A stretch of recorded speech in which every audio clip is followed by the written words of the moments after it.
Coba Bang, coba. Assalamualaikum warahmatullahi wabarakatuh. 50. Pojok sana nggak ada suaranya. Coba sekali lagi kita bareng-bareng ya. Assalamualaikum warahmatullahi wabarakatuh.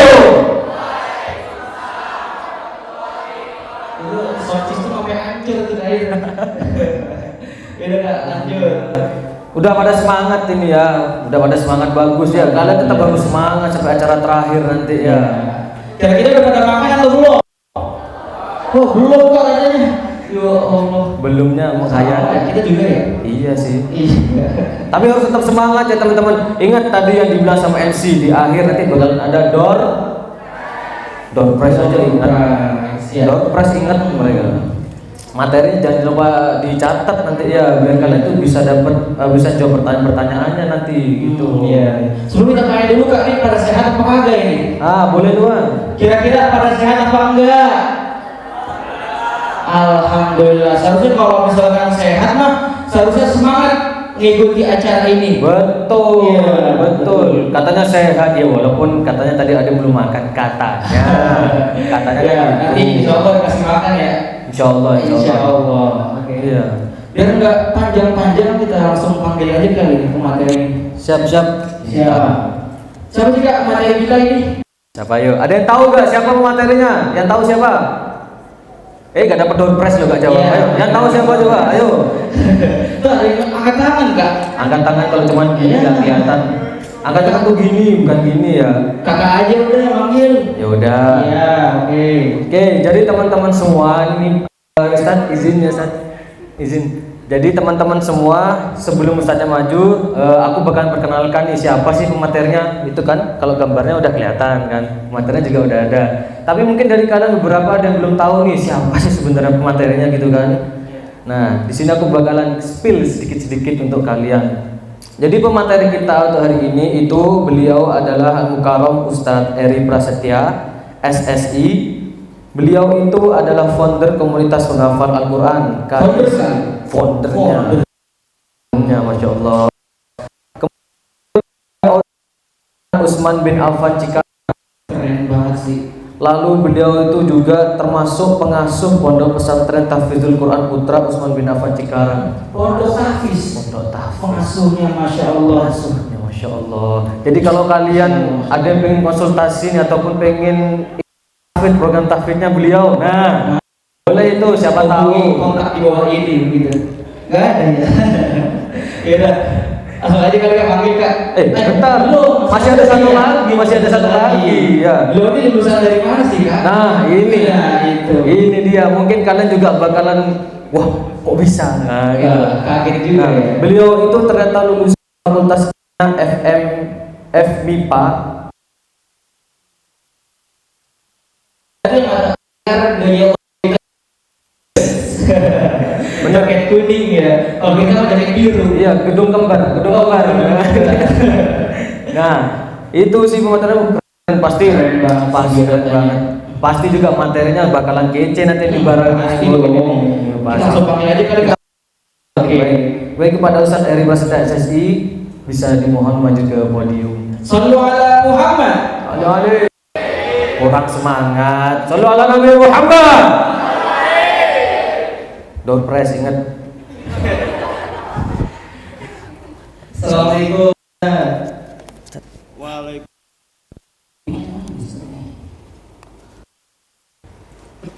Ustaz, minta tolong di Ya. bisa.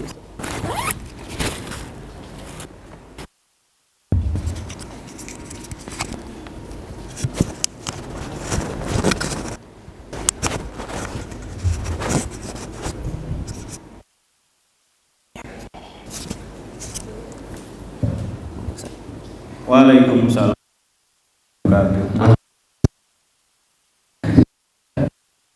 Tadi Siap. mic-nya masih terbang dulu nih. Ustaz.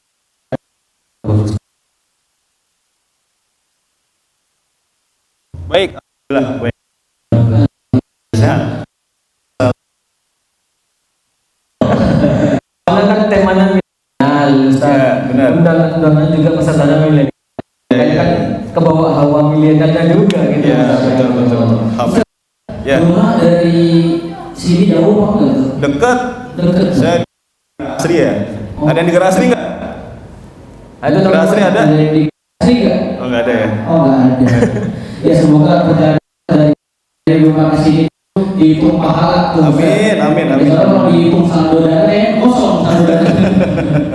Tapi bukan cuma ustadznya dong, pasti juga teman-teman semua semoga perjalanan dari rumah. Amin ya rabbal alamin.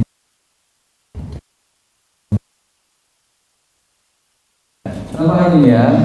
Nah, jadi gini, Ustaz, mungkin kita langsung aja ya masuk ke sesi selanjutnya yaitu sesi materi. Nanti untuk teman-teman semua yang belakang kelihatan nggak sih tuh? Asik, jangan nunduk ya. Nah, ntar nggak dapat door prize. Oke, nyantai aja gitu kan. Nah. Di spill aja door prize-nya apa? Boleh. Izin Ustaz ya. Lanjut. Biar pas. Apa sih door prize-nya? Ada yang tahu nggak door prize-nya apa yuk? Apa? Apartemen, fotonya boleh. Civic Turbo kalah ini mah. Civic Turbo kalah. Apa? Lebih mantap ini. Yang jelas bukan cuma tagor, bukan cuma gorengan, bukan itu door prize-nya ya. Top. Fotonya boleh. Fotonya aja dulu soalnya. Jadi door prize-nya tuh teman-teman ya. Ini aku spill, dicamkan baik-baik di rumah siput telinga kalian. Kan biasanya kan proses pendengaran di situ.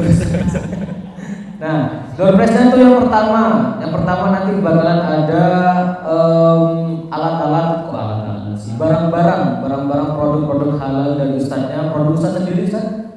Enggak, produk HMI. Oh, masya Allah, kerjasama gitu mungkin saja. Ya. Jadi itu teman-teman nanti bakalan ada barang ataupun produk-produk halal dari ustadznya yang bakalan diberikan ke antum semua. Kalau misalnya nanti antum bisa gitu ikutin sesi acara dengan aktif, bisa jawab pertanyaan ataupun bisa memberikan pertanyaan. Kemudian ini ada lagi nih Pak. Ada lagi. Ini grand prize, bisa dibilang grand prize, bukan cuma door prize. Kalau door prize kan door prize Biasa ya. Kalau grand prize tuh gede gitu Luar biasa dong. Nah, Apa emang? grand prize-nya itu adalah bakalan ada 5 voucher umroh senilai 1 juta rupiah. Coba voucher umroh. Tapi sayangnya ya Bang, sayangnya ini kan untuk audiens, untuk peserta. Padahal saya tidak mau. Itu juga pengen moderator ya. Apa turun aja kali ini saya. Terus siapa jadi moderatornya? Iya sih benar juga. Ya udah langsung aja kali Kak. Oke, langsung aja Ustaz. Ini kita masuk teman-teman ya. Kita langsung masuk ke sesi acara selanjutnya yaitu sesi materi. Jadi kita tetap bakalan ngobrol-ngobrol ke teman-teman semua. Kita juga bakal tetap tanya jawab ke teman-teman semua. Jadi jangan sampai ada yang ngantuk. Ingat, aku juga bakalan sekali-sekali berdiri buat lihat siapa aja yang ngantuk. Kalau ada yang ngantuk langsung tak suruh berdiri. Tanya di sini di depan. Aman kok, nggak diruyat. Jadi yang pertama nih Ustaz. Siap. Berhubungan dengan tema kita nih. Ya. Mana sih temanya ini? Nah ini, sudah benarkah sholat Anda itu sebenarnya cuma kata pengantar biar teman tuh semangat sholat terus. Ya. Nah, gini Ustaz, ketika kita beribadah, sholat, itu kan kita sering dengar yang namanya khusyuk. Ya. Kita sering dengar namanya khusyuk. Sering dibilangin sama orang-orang, sama ustaz gitu, mungkin sama kiai ataupun sama orang tua bahkan sholat itu yang khusyuk gitu, sholat ibadah yang khusyuk, khusyuk nggak diterima gitu ntar. Nah pertanyaan saya gini Ustaz, sebenarnya makna khusyuk itu bagaimana sih Ustaz? Makna khusyuk. Makna Saya yang jawab. boleh Ustaz saya. Saya nyapa dulu boleh nggak? Silakan. Boleh ya. Silakan Ustaz. Ya baik. Terima kasih Bro Julfan Asik. dan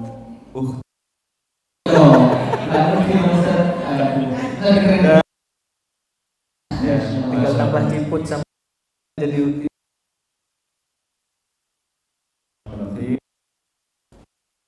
warahmatullahi wabarakatuh.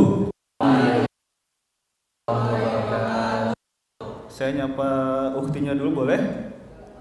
Jadi yang nggak merasa pakai jilbab nggak boleh jawab. Assalamualaikum warahmatullahi wabarakatuh. Waalaikumsalam Alhamdulillah 1000 orang yang menjawab ya. Berarti ikhwannya harus seolah-olah bisa. Bisa nggak nih? Assalamualaikum warahmatullahi wabarakatuh.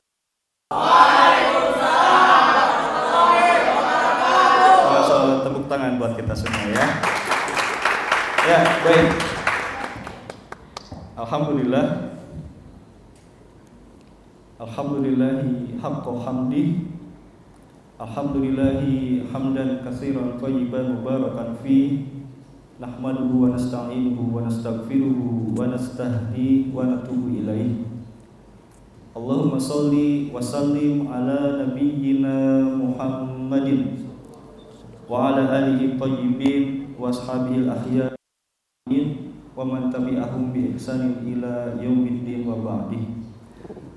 Qala Allah Ta'ala fil Qur'anil Karim, a'udzu billahi minasyaitonir rajim. Bismillahirrahmanirrahim. Ya ayyuhalladzina amanu ittaqullaha haqqa tuqatih wa la tamutunna illa wa antum muslimun.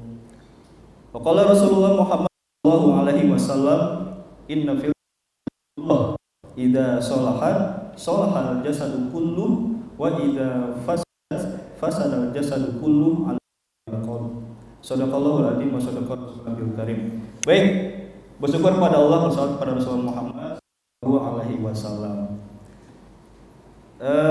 Saya mau ngucapin terima kasih dulu boleh ya kepada terutama Ukti Nova yang sudah WA saya. Terima kasih sudah diundang dan materinya buat saya out of the box. Biasanya Quran, saya bawain sholat. Tahu aja sholat saya lagi nggak bener gitu ya. Terima kasih juga pada moderator keren. Ya, yang susah-susah nanyanya ya, biasa aja. Berarti intinya tuh fokus. Ya, tuh, insyaallah. Itu teman-teman ternyata ya. Sebelumnya aku mau nanya nih, jadi kalian udah pada tahu nggak sih sebelumnya itu khusyuk gitu? Udah belum? Belum. Belum Kak. Belum diem ada belum berarti. Don't press. Kalau diem aja nggak dapet nanti. Tahu belum? Apa bang? Kok angkat tangan? Apa coba kalau menurut kakak sendiri nih, apa pengertian khusyuk itu? Khusyuk menurut itu dari bahasa Arab khusyu'an, khusyu'an. Masya Allah. Masya Allah. Masya Allah. Langsung kasih nahumnya itu Ustaz. Iya. Masya Allah. Belajar dua ilmu nih saya langsung kan. Masya Allah. Nah itu kalau dari aku nih bang. Saya lihat gantian. Boleh bang. Oke, Ustaz. Tadi kan udah dikasih pengertian tuh apa itu khusyuk. Nah, ini Ustaz, bagaimana sih kiat-kiat atau cara-cara biar bisa khusyuk begitu Ustaz? Kira-kira bagaimana? Bagaimana ya? Gimana teman-teman? Kiat-kiat agar khusyuk saya coba boleh? Masya Allah. Ya. Bagaimana agar khusyuk? Baik. Jadi emang GTM ini luar biasa ya. Ekstra bani Ustaz. Memberikan kisi-kisi. Jadi saya harus ya. Baik, kakak, adik-adik kalian ya yang dirahmati Allah Subhanahu wa taala. Pertanyaannya bagus banget ya. Bagaimana cara untuk meningkatkan khusyuk ketika sholat ya. Yang pertama, kita harus sadar ya bahwa semua ibadah itu mempunyai dua unsur. Yang pertama unsur jasad dan unsur ruh atau hati. Maksudnya begini, ketika kita sholat nih ya, maka ada kegiatan yang dilakukan oleh anggota tubuh kita, betul nggak? Ya kan, mulai dari misalnya takbiratul ihram, kemudian berarti kalau takbiratul ihram itu ada gerakan tangan, kemudian ada bacaan sholat Allahu Akbar, kemudian ada gerakan apa? Baca surat Al-Fatihah. Ruku, kemudian berdiri setelah ruku, kemudian sujud, duduk di antara dua sujud dan seterusnya.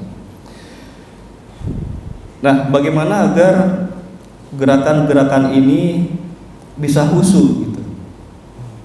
Maka yang perlu kita masukkan kemudian ke dalam gerakan ini adalah unsur hati kita, ya, unsur ruh kita. Ya. Jadi jangan sampai kita sholat nih, ya, gerakannya sama, bacaannya sama, ya kan? Kemudian waktunya sama, durasinya sama, tapi kira-kira nilainya bisa beda nggak? Bisa, ya. Sesiapa yang menghadirkan hati pada saat kita sholat, maka dialah yang mempunyai nilai sholat yang jauh lebih tinggi ketimbang teman-temannya yang mungkin tidak khusyuk. Contoh nih, Julfan lagi hilang kunci motornya, gitu ya.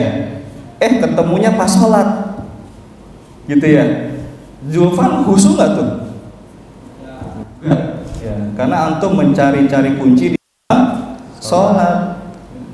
Jadi ketika Allah Akbar, kalau Rahman kan enggak, ya. Nggak sholat. Ibarat Allahu Akbar, artinya Allah Maha Besar. Rahman langsung tuh, ya Allah, Engkau Maha Besar. Berarti saya Maha kecil, banyak dosa, hina, rendah. Betul nggak? Betul nggak? Kira-kira kita bisa sombong nggak dengan seperti itu? Nggak bisa sombong. Tapi di satu sisi ada orang juga, bukan Julfan, bukan Rahman, ada di rumah ini, gitu ya. Jadi tadi kisah yang nyari kunci bukan Julfan namanya, yang lain. Ya. Itu akhirnya ketika membaca Allahu Akbar, gitu ya, maka yang bergerak hanya mulutnya dan terdengar suaranya gitu. Apa suaranya? Allah.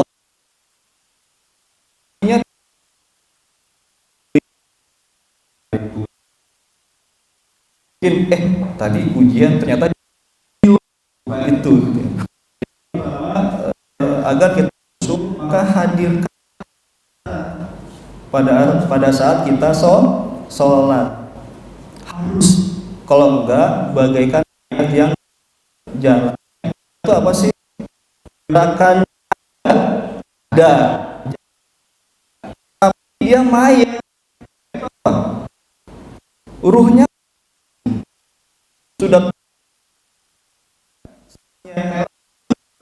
tidur gitu ya, atau tidur nih, itu kan kematian sementara. Allah angkat tuh kita, nanti pas kira-kira kata Allah ini masih bisa nih buat menyambung hidup hari itu, dibalikin lagi ruhnya tuh. Kalau nggak tetap ditahan, kita sudah ke kematian. Nah, pada saat kita sholat jangan kayak begitu. Pada saat kita sholat, maka yang harus dihadirkan bersamaan ya adalah hati kita. Ini akan kemudian membuat sholat kita khusyuk. Ya, itu yang pertama. Cukup kan nih? Silakan. Lanjut.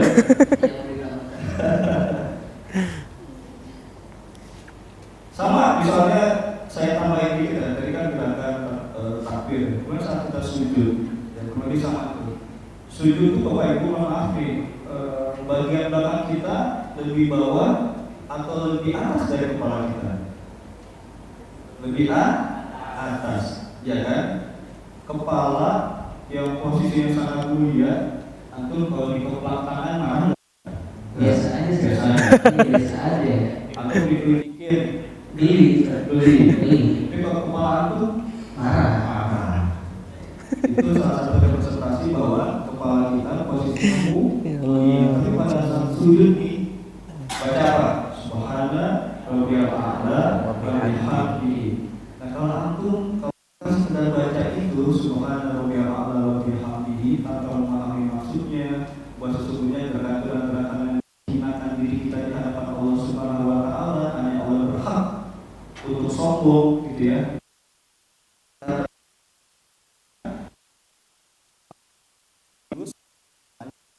itulah satu tips ya sholat dengan khusyuk. Allah. Oh gitu Ustaz ya. Jadi kalau misalnya khusyuk menghadirkan hati ya Ustaz. Ya. Ya jadi kalau misalkan zaman sekarang kayak jatuh cinta ada hati gitu ya, dicintai itu Ustaz ya. Yang mana? Kalau misalkan ibadah nih, khusyuk kita benar-benar cinta sama Allah gitu Ustaz. Oh, oke. Dari Kak Zulfan nih kira-kira nih ada yang tambah. Sebelum aku lanjut nih, kayaknya kan teman-teman ini udah yang pada lemes gitu kan. Kalau udah ada yang ngorok itu gimana? Iya. Ya Allah. Ya nggak apa-apa sih, yang penting jangan kenceng-kenceng gitu. Takutnya temennya ntar apa ini gitu. Oke, aku nyapa teman-teman dulu mungkin ya. Ayo silakan. Boleh. Oh, jamaah. Kailakum.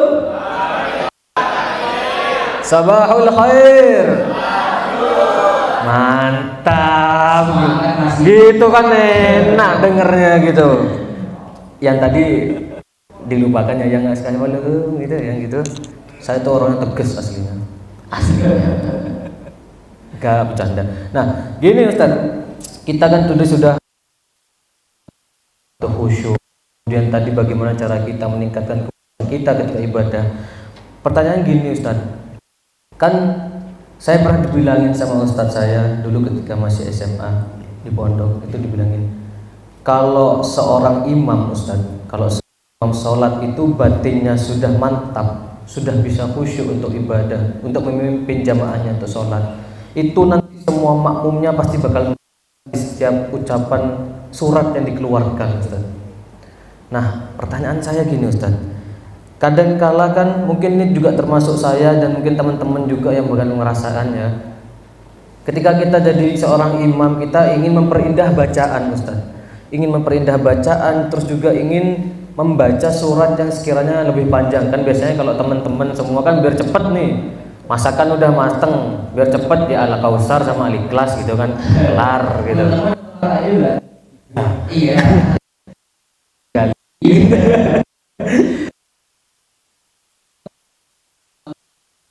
Panjang dengan cara yang tartil, dengan cara memperindah supaya mungkin harapan kita makmum juga enak gitu. Tapi di sisi kita tuh juga dituntut untuk menghafal Ustaz. Kan lucu, tiba-tiba habis ini ayatnya apa? Jadi kadang-kadang antara khusyuk dan fokus kita untuk membaca Al-Quran itu terbagi Ustaz. Sehingga ketika kita sholat yang ada di pikiran kita itu bukan ibadah, melainkan membaca ayat suci Quran yang bakal kita baca. Nah itu kan berarti kurang gitu khusyuknya Ustaz. Itu bagaimana Ustaz cara agar antara membaca surat pendek tersebut dan khusyuk itu bisa balance, bisa setara, itu gimana Ustaz? Iya betul. Yang pertama memang yang menjadi pemimpin ya dalam kelompok atau dalam tema pada saat sholat adalah siapa? Imam. Gitu ya. Jadi ada salah satu filosofi bahwa imam itu adalah pemimpin perang, gitu ya. Jadi makmum atau yang dipimpin itu harus bisa mengikuti imam. Kan dia nggak boleh gerak sendiri, kan gitu. Dan imam luar biasa di pertanyaannya. Tadi ini menjadi fenomena di masyarakat kita saat ini ya. Imam itu memang dia harus bisa memahami kalau konteksnya tadi bacaan Quran ya, setelah surat Al-Fatihah itu saat dia menjadi imam, kemudian baca surat panjang dan dia masih belum hafal, baca qul ayyuhal kafirun masih kembali gitu ya. Nah ini dihindari ya, ini dihindari karena justru itu hanya akan menjadi ajang buat imam mengulang hafalannya, tapi kemudian merugikan bagi si makmumnya. Dan yang kedua, kan ada kaidah begini ya, sesuatu yang disampaikan dari hati akan nyampe ke mana? Ke hati, walaupun makmumnya nggak paham. Betul nggak? Coba deh, kalau antum ya, kalau kita dengerin misalnya bacaan Imam Masjidil Haram, As-Sudaiskah, As-Suraikah, gitu. Atau misalnya yang populer sekarang nih, Syekh Bisari Rosid, ya, itu bacanya tartil dari hati. Kita yang nggak paham, kira-kira meleleh nggak? Meleleh, ya. apatah lagi kalau kita memahami apa yang dibaca oleh imam. Jadi memang betul, imam harus menyampaikan ayat dengan hatinya. Pada saat imam membaca surat, entah itu Al-Fatihah, entah itu surat-surat setelah Al-Fatihah yang kita disunahkan untuk membacanya, maka imam harus punya kesadaran itu adalah message yang hendak disampaikan imam kepada para makmumnya. Misalnya Al-Qari'ah, ngomongin apa nih? Hari kiamat. Imam itu harus merasa bahwa dia sedang mendakwahkan kepada makmumnya, tapi nggak pakai kalimat pembuka masalah ya, Iya benar-benar. kepada makmumnya bahwa ayo jamaah, ya, mari kita sejenak mentadaburi ayat-ayat tentang kiamat. Gitu. Atau misalnya surat-surat yang lain, amma yatasaalun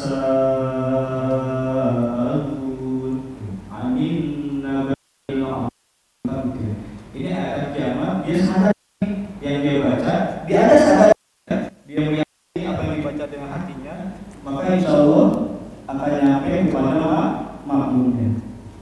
Itu Bang Julfat. Masya Mudah-mudahan Allah. puas. Iya Ustaz, boh kok mati. Nah, ini kurang khusyuk mic-nya nih Ustaz. Celok. Nah, Masya Allah. Jadi gitu Ustaz ya. Berarti lebih baik kita membacakan apa yang sudah kita yang ibaratnya udah di luar kepala gitu lah Ustaz ya.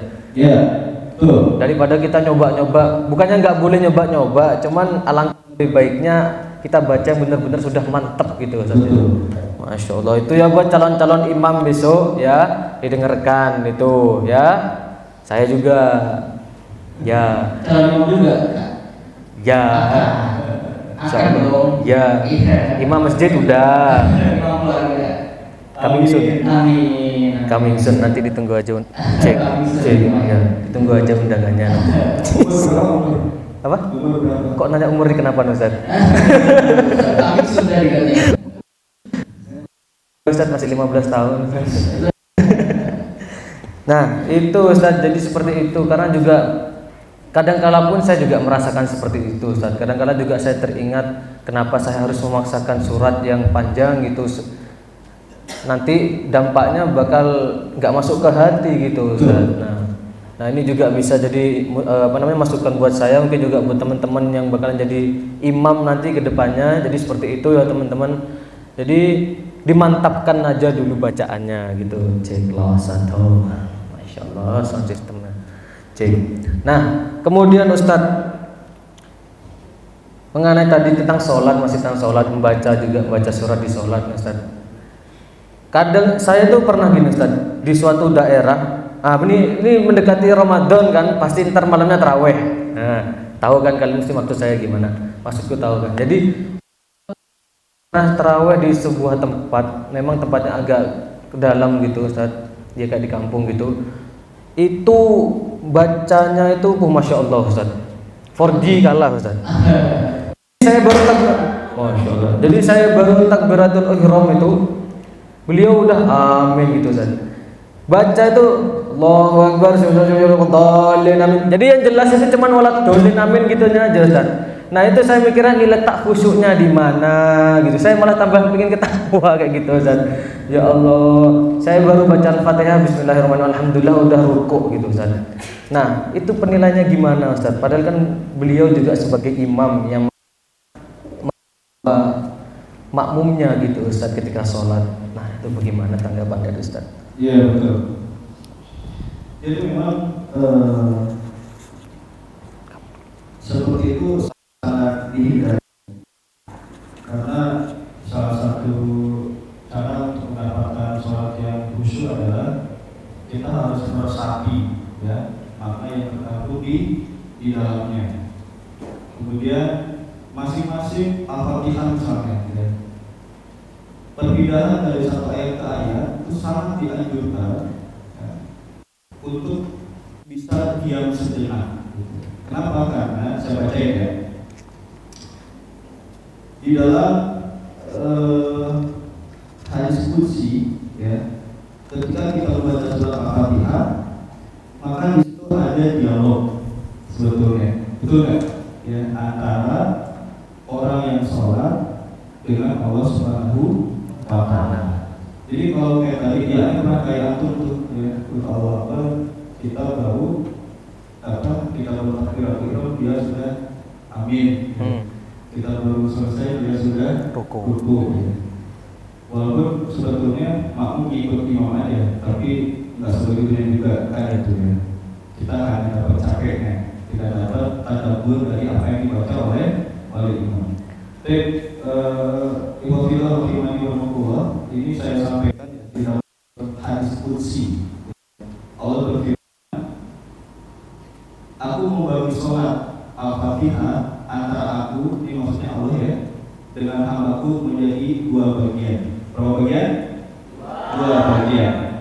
Dan hambaku akan mendapatkan apa yang dia minta. Jika ia mengatakan Alhamdulillah Rabbil Alamin, maka Allah berfirman seperti itu. Cuma kita enggak dengar. Ya Allah, hamidani abdi, hambaku telah memujiku. Ibadah Allah, sholat itu kan saat dimana kita intim banget dengan Allah Subhanahu Wa Taala. Itu saat yang paling intimate, dekat banget kita ada saat sholat. Dan puncaknya sholat ada di sujud. Maka setiap gerakan, setiap baca itu harus kita tadabburi, gitu ya. Harus kita nikmati. Sholat berapa lama sih? Gitu ya. Usman bin Affan itu pernah menghatamkan 30 juz dalam satu kali rakaat gitu. Aku mau ngikut siapa gitu. Ya, ngikut kayak gitu. Nanti viral nih di TV ya. Masya Allah tuh, ya kan? Gerakan sholatnya Masya Allah yang luar biasa. Nah, ketika kita mengucapkan Alhamdulillahirabbil alamin, maka Allah berfirman, hamidani abdi, hambaku telah memujiku. Yang kedua, kita bilang apa? Habis Alhamdulillah Rabbil alamin, Ar-Rahman Ar-Rahim, Ar-Rahman-Ar-Rahim. Maka Allah berfirman, asna alayya abdi, hambaku telah menyanjungku. Ini ada surat Al-Fatihah di sholat itu ada dua bagian. Antum nyampein Allah balas, antum nyampein Allah balas. Kemudian saya coba tadi ya, Maliki yaumiddin. Kata Allah apa? Majadani abdi, hambaku telah pasrah kepadaku. Kemudian jika kita membaca iyyaka na'budu wa iyyaka nasta'in, Allah berfirman, ini adalah bagian untukku dan bagian untuk hambaku. Dan hambaku akan mendapatkan apa yang dia minta. Tuh. Jadi kalau antum minta, akan Allah kasih. Kalau kita sholatnya tertib, tenang, ya, perlahan, nikmati setiap gerakan dan nikmati setiap bacaannya, dapat tuh sholatnya. Ya, apalagi nih kalau mahasiswa ya lagi ujian, ya. Lagi ujian, kira-kira ujian menyenangkan atau menyusahkan? Ya, nah, gara-gara bisa menyusahkan, justru kita hati lagi atau jadi malas sholat. Ya, ini alhamdulillah tuh. Ya, tapi biasanya tasok, tanggung nih. Padahal solusi semua kesulitan ada di sholat. Keren nih, ya. Aku nggak usah diri ke tempat karaoke, nggak usah diri dulu ke pijar, nggak usah. Kalau lagi bete, lagi capek dengan masalah apapun itu, aku sholat. Ya. Saya misalnya, ya, punya anak 9, istri 1, banyak masalah. Misalnya nih, belum di tempat kerja, belum di rumah, gitu ya. Pelariannya apa kira yang paling tepat? Sholat. Dan sholat banyak banget tuh yang bisa kapan aja. Kemudian ihdinas siratal mustaqim siratal ladzina an'amta 'alaihim ghairil maghdubi 'alaihim waladdallin. Amin. Kata Allah, ini adalah bagian untuk hambaku dan hambaku mendapatkan apa yang dia minta. Jadi strongly not recommended kalau kita salah dengan seperti itu. Boleh saja. Ya, nikmati setiap ayat yang dibaca, nikmati setiap bacaan yang kita sampaikan, dan nikmati setiap gerakan yang kita sampaikan. Pernah lihat teman sholat kayak masuk ayam gak? Kayak ayam masuk gak? Ya, pernah lihat ayam masuk beras? Gimana tuh? Belum sampai utuh nyentuh tanah sudah diangkat lah. Ya. Padahal saat yang paling dekat antara kita dan Allah apa? Saat kita sujud curhat deh, mau nikah cepet kek, mau utang lunas cepet kek, mau disayang dosen, apalah itu ya, curahkan semuanya pada saat kita sujud. Allah besok, Jadi kalau misalkan di masyarakat kita, kalau misalnya sholat ngikutin Utsman bin Affan 31 rakaat tuh kayaknya nggak pada sholat situ lagi kayaknya. Ya Ustaz, lanjut Ustaz. Kalau di masyarakat kita juga Ustaz nih, ada itu studi kasus Ustaz. Studi kasusnya kayak misalkan yang lupa tahiyat awal udah belum ya? Bahkan sampai parahnya itu lupa di pertama atau di kedua gitu. Nah, itu bagaimana sih cara agar menghilangkan rasa atau sifat was itu Ustaz? Ya, kembali ke yang tadi ya, pada saat kita apapun itu, jangan sholat ya, baca Quran aja memungkinkan nggak kita lost dan apa yang kita baca? Memungkinkan ya. Maka kuncinya adalah ke teori yang pertama,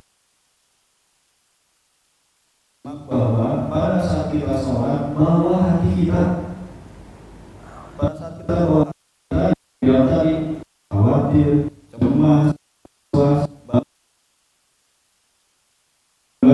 gelisah, itu nggak akan bakalan ada.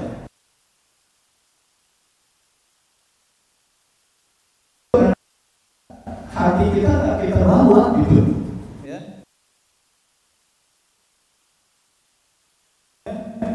Tidak kita lakukan dengan baik. Contoh, zuhur jam berapa sekarang? Jam 12. Kira-kira nih, kalau 11.30 aku udah aware.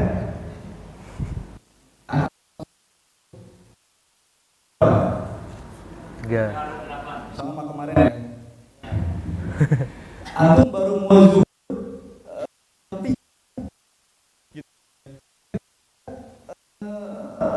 dapat nggak sholatnya?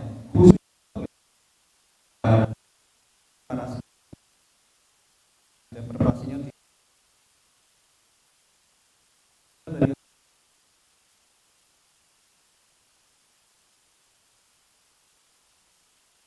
contoh Bang Yulfan dan Bang Rahman ya. Contoh nih, saat kita berdiri, kita berdiri dalam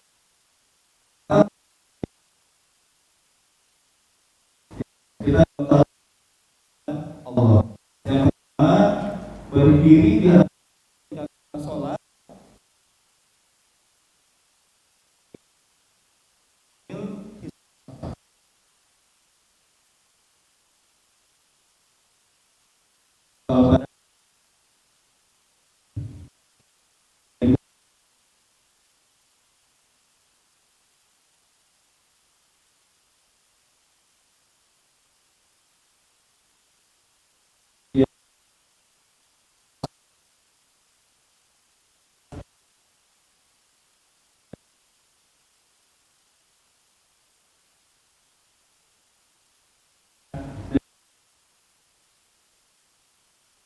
Dosa kita ya, atau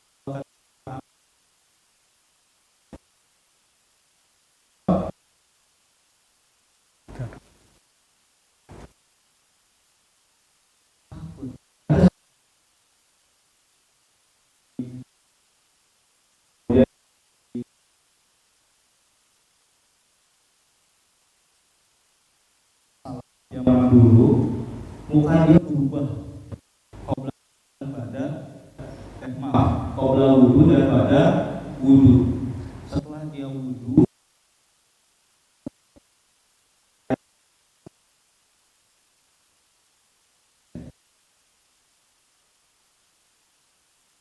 puncet 5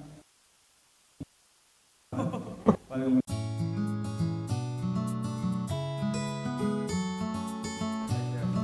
Kak, boleh kenalan nggak dari mana nih? Hai, aku Fatira dari Seman 2 Cikarang Utara. Oke, boleh tanya nggak sih gimana kesan pesan mengikuti kegiatan ZM Top 2023 ini? Aduh, tentunya seru banget ya. Nah, pesan dari aku semoga yang menghadiri di acara kali ini dapat yang beliau sampaikan tadi itu dapat bermanfaat. Tentunya sangat seru sekali gitu. Bagi kita yang belum tahu tentang ilmu tersebut, kita jadi tahu yang tadinya belum kita ketahui. Pesannya semoga lebih baik lagi. Nanti bakal ada acara yang lebih bagus lagi, bahkan lebih dari ini. Sukses terus. Oke, amin insya Allah semoga. Halo Kak, selamat datang di acara kami ZM Top 2023. Boleh tanya nggak nih Kak, kakak dari mana, jurusan apa, atau mungkin undangan boleh? Nah, ini teman-teman saya tuh diundang sama rekan-rekan ya, rekan-rekan pengurus sekarang. Saya dari mahasiswa Teknik Sipil Presiden University angkatan 2020.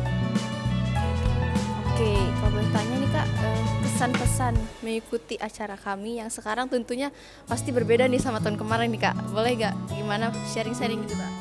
Ya, intinya gini ya. Setiap kegiatan tuh kan pasti ada goals yang mau dituju. Jadi saya juga paham banget gitu kan kegiatan ini di samping dengan benefit yang begitu bagus gitu kan, tentang kajian tentang bagaimana kita tuh sholat, bagaimana apakah sholat kita tuh udah benar apa belum, karena kan memperbaiki hidup dengan memperbaiki sholat seperti itu. Di sisi lain juga memperkenalkan juga atas nama lingkungan kampus, terima kasih banyak gitu kan buat teman-teman semuanya. Semoga dengan diadakannya kegiatan ini menjadikan keberkahan buat kita semua. Amin. Semangat. Terima kasih nih Kak pesan-pesannya. Kalau gitu saran dari Kakak nih untuk acara kami ke depannya bagaimana nih Kak? Saran ke depannya jadi gini, saran ke depannya untuk setiap kegiatan baik itu dari segi panitia ataupun daripada peserta itu lebih semangat lagi, lebih giat lagi gitu kan, dalam baik itu buat pengurus apalagi buat menghadiri sebagai peserta itu lebih semangat lagi, apalagi terobosan-terobosan yang harus terus dicari gitu kan, terobosan baru menghadapi dengan ya berbagai, saya paham banget juga ini perbahasannya bakalan panjang, tapi ini semangat untuk berdakwah di balik juga untuk semangat dalam berorganisasi itu harus tetap jalan gitu. Karena satu pesan, roda harus tetap berputar walaupun pelan-pelan. Oke, terima kasih nih Kak kesan pesan sama sarannya yang udah Kakak bagiin kepada kami. Semoga kedepannya event ZM apapun bisa lebih baik seperti yang Kakak bilang tadi. Terima kasih.